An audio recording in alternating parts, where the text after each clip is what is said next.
नमस्कार दोस्तों, स्वागत है आपका यूट्यूब चैनल एबी टेक में। दोस्तों आज है 4 जुलाई 2020 और जान लेते हैं आज की महत्वपूर्ण खबरें जो आज के प्रमुख समाचार पत्रों पर छाई हुई हैं और आप लोगों के लिए बहुत ही इम्पोर्टेंट हैं। चलिए शुरुआत करते हैं आज के वीडियो की इस खबर से। दोस्तों आज की जो पहली अपडेट है वो है नीट और जेई परीक्षाओं को लेकर के। नीट और जेई की जो परीक्षाएँ जुलाई में होनी थी उसको एक बार फिर से पोस्टपोन कर दिया गया है। ठीक है, अब ये परीक्षाएं सितंबर में करवाई जाएंगी। देख लेते हैं कब कब ये परीक्षाएं होंगी। तो यहाँ पर लिखा है कि मानव संसाधन विकास मंत्री रमेश पोखरियाल निशंक ने छात्रों की सुरक्षा और शिक्षा की गुणवत्ता को ध्यान में रखते हुए जेई और नीट की परीक्षाएं स्थगित करने का फैसला लिया है। अब जो जेई मेन की परीक्षा होगी वो 1 से 6 सितंबर तक होगी, जबकि जेई एडवांस की परीक्षा जो होगी 27 सितंबर को होगी। ठीक है, वहीं पर नीट की जो परीक्षा होगी वो 13 सितंबर को होगी। पहले जो परीक्षा होनी थी नीट की 26 जुलाई को होनी थी, जेई मेंस की 18 से 23 जुलाई के बीच में होनी थी, जेई एडवांस की परीक्षा 23 अगस्त को थी। तो इन परीक्षाओं को पोस्टपोन कर दिया गया है। सभी को हितों को ध्यान में रखते हुए, स्वास्थ्य को ध्यान में रखते हुए इस पर फैसला लिया गया है। वहीं पर अगर बात कर लेते हैं उत्तर प्रदेश में AKTU की जो प्रवेश परीक्षाएं होनी थी इंजीनियरिंग और मैनेजमेंट कॉलेजों के लिए, उसकी भी परीक्षा डेट बदल दी गई है। देख सकते हैं SEE प्रवेश परीक्षा 20 सितंबर को। जेई मेंस की प्रवेश परीक्षा आगे बढ़ने के बाद AKTU ने प्रदेश के इंजीनियरिंग व मैनेजमेंट कॉलेजों में दाखिले के लिए होने वाली राज्य प्रवेश परीक्षा यानी UPSEE 2020 की परीक्षा तिथि भी बढ़ा दी है। अब ये परीक्षा जो होगी 20 सितंबर 2020 को करवाई जाएगी। ठीक है, वहीं पर सीपेट की जो प्रवेश परीक्षा तिथि वो 5 अगस्त को, ठीक है, हो गई है बढ़ कर के। ठीक है, तो ये सारी अपडेट इस वीडियो में आपको मिली। हमारा उद्देश्य है आप लोगों का तो जो भी ऑथेंटिक न्यूज़ है वो पहुंचाना। वीडियो आपको अच्छे लगते हैं तो वीडियो को आप लोग लाइक और शेयर कर दिया करें और चैनल पे अपडेट पाने के लिए चैनल को सब्सक्राइब भी कर लिया करें। चलिए बढ़ते हैं आगे। लिखा है अंग्रेजी माध्यम में के स्कूलों में तैनाती की उम्मीद। दोस्तों उत्तर प्रदेश के जो भी परिषदीय विद्यालय हैं, जूनियर विद्यालय हैं, वहाँ पर अंग्रेजी माध्यम के जो स्कूल हैं वहाँ पर तैनाती की उम्मीद जगी है। ठीक है, पिछले साल 110 प्राथमिक एवं 24 उच्च प्राथमिक स्कूलों में शिक्षकों के चयन के लिए साक्षात्कार कराया गया था। काउंसलिंग कराने के बाद शिक्षकों से विकल्प भी लिया गया था। हालांकि इस दौरान उच्च प्राथमिक स्कूलों की काउंसलिंग रद्द कर दी गई थी, लेकिन प्राथमिक स्कूलों में उसके बाद से आज तक तैनाती ही नहीं हो सकी। लेकिन इस साल अंग्रेजी माध्यम के जो सरकारी स्कूल हैं वहाँ पर तैनाती की उम्मीद है। यहाँ पर आपको बता दें कोई भी नई भर्ती नहीं होती। जो ऑलरेडी परिषदीय विद्यालयों में और जूनियर विद्यालयों में तैनात शिक्षक हैं हिंदी माध्यम के, जो इंटरेस्टेड होती हैं अंग्रेजी माध्यम में पढ़ाने के लिए, उनसे आवेदन लिए जाते हैं और उन्हीं को अंग्रेजी माध्यम के स्कूलों में भेजा जाता है पढ़ाने के लिए। अब बात करते हैं आगे। लोक सेवा आयोग की अपडेट है। लिखा है 3 नए सदस्यों ने ग्रहण किया कार्यभार। दोस्तों लोक सेवा आयोग को अब 3 नए सदस्य मिल गए हैं। अब जो काम थोड़ा स्लो हो रहा है, थोड़ा सा फास्ट होंगे, खासकर इंटरव्यू। ठीक है, तो कौन कौन से ये सदस्य हैं वो देख लीजिए। तो BHU में समाज शास्त्र के शिक्षक रहे प्रोफेसर आर्यन त्रिपाठी को सदस्य नियुक्त किया गया है। अभी तक ये उच्चतर शिक्षा सेवा आयोग में सदस्य थे, अब लोक सेवा आयोग का सदस्य बनाया गया है। वहीं पर दूसरे जो हैं इलाहाबाद हाई कोर्ट में राज्य विधि अधिकारी रहे हैं कल्पराज सिंह, इनको भी आयोग का सदस्य बनाया गया है। ठीक है, तीसरे जो हैं प्रयागराज स्थित माध्यमिक शिक्षा सेवा चयन बोर्ड में भी पहले सदस्य रहे हैं किशनवीर सिंह साक्य, इनको भी बतौर सदस्य कार्यभार ग्रहण कराया गया है। तो कुल मिलाकर के 3 सदस्य अब मिल गए हैं। इस तरीके से अब जो सदस्यों की संख्या कुल मिलाकर के 5 हो गई है, जबकि होनी चाहिए 8 है, लेकिन अभी भी 3 कम है। लेकिन अब इंटरव्यू में कोई दिक्कत नहीं होगी। PCS 2018 के जो इंटरव्यू शुरू होने हैं उनके लिए जल्द ही आपका कार्यक्रम आएगा, जो साक्षात्कार कार्यक्रम है, और अड़चन इसकी दूर हो गई है। अब कोई दिक्कत नहीं होगी इंटरव्यू कराने में, क्योंकि जब सदस्य ही नहीं होते तो इंटरव्यू कराना बहुत ही मुश्किल होता है।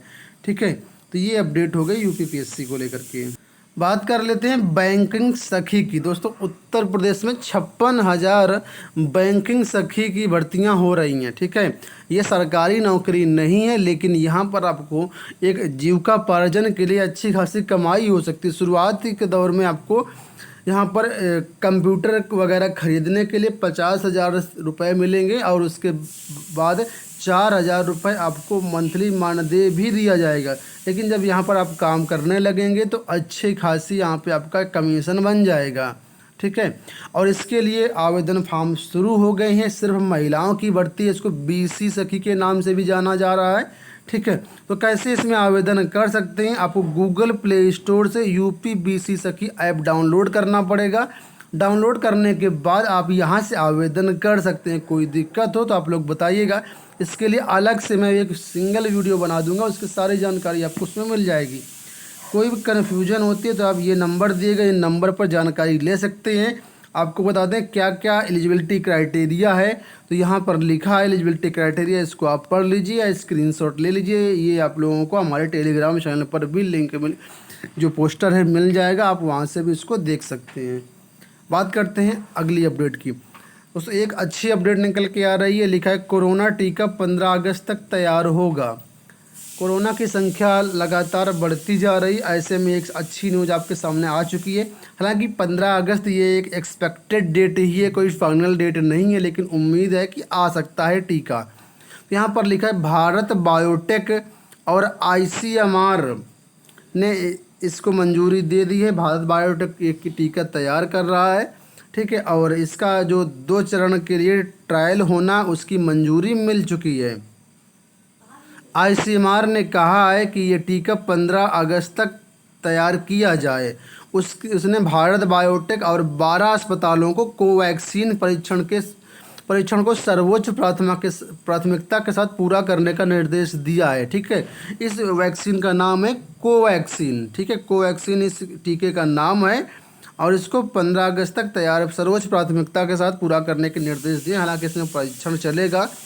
अभी शुरुआत 2 परीक्षण के लिए आदेश दिए गए हैं कि पहले चरण जो होगा उसमें संभावना है कि 30 दिन का समय लगेगा, मतलब जुलाई के अंत तक ये पहला चरण पूरा हो जाएगा। उसके बाद दूसरा चरण होगा। ठीक है, तो दूसरे चरण तीसरे चरण भी करने होंगे। तो कुल मिलाकर अभी एक्सपेक्टेड है 15 अगस्त तक। ज़रूरी नहीं कि 15 अगस्त तक आ जाए, लेकिन भारत को एक बहुत बड़ी उम्मीद जगी है कि टीका भारत में ही तैयार होगा। इसी के साथ दोस्तों एक और टीके के परीक्षण को मंजूरी मिल चुकी है। ये जो टीका है कैडिला हेल्थ केयर समूह की कंपनी है जाइडस, उसने तैयार किया है। ठीक है, इसके भी परीक्षण को मंजूरी मिल चुकी है। तो ये 2 टीकों पर परीक्षण चल रहा है, ट्रायल चल रहा है। उम्मीद है कि बहुत जल्द भारत को यह टीका मिलेगा। इसी के बारे में विस्तार से यहाँ बताया गया कि अगर 2 चरण सफल हों तो इसका इस्तेमाल संभव हो सकता है। आईसीएमआर के पत्र से भारत में कोरोना का टीका तैयार होने के समय को लेकर के बहस छिड़ गई है।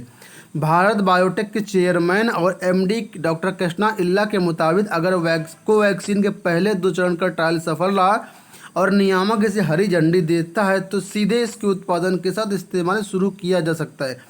ऐसे में दिसंबर के पहले टीका बाजार में आ जा सकता है। देखा आपने एक जगह लिखा कि 15 अगस्त तक आ सकता है और यहाँ पर उन्होंने साफ कहा है कि दिसंबर के पहले ये टीका आ सकता है।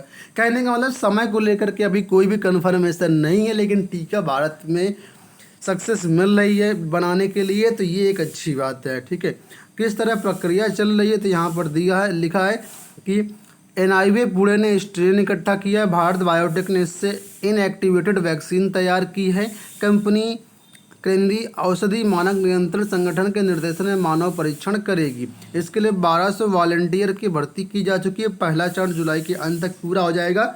सफलता की 100% संभावना यहाँ पर बताई जा रही है। इसके अलावा कई और वैक्सीन हैं दोस्तों जिन पर काम चल रहा है। पूरे देश में दुनिया भर में 125 वैक्सीन है जिनका ट्रायल काम चल रहा है। इसमें 8 टीकों का मानव परीक्षण हो रहा है। 1 वैक्सीन का सीमित प्रयोग हो रहा है। 11 जो वैक्सीन है ट्रायल की मंजूरी के इंतजार में पड़ी हैं। ठीक है, ये कुछ वैक्सीनों के नाम हैं जिनमें दूसरा चरण चल रहा है, बाकी पहला चरण चल रहा है, कुछ अप्रूवल में पड़ी हैं। तो कहने का मतलब आपको हर हाल में टीका तो मिलेगा ही मिलेगा, बस थोड़ा सा इंतज़ार अभी और करना पड़ेगा।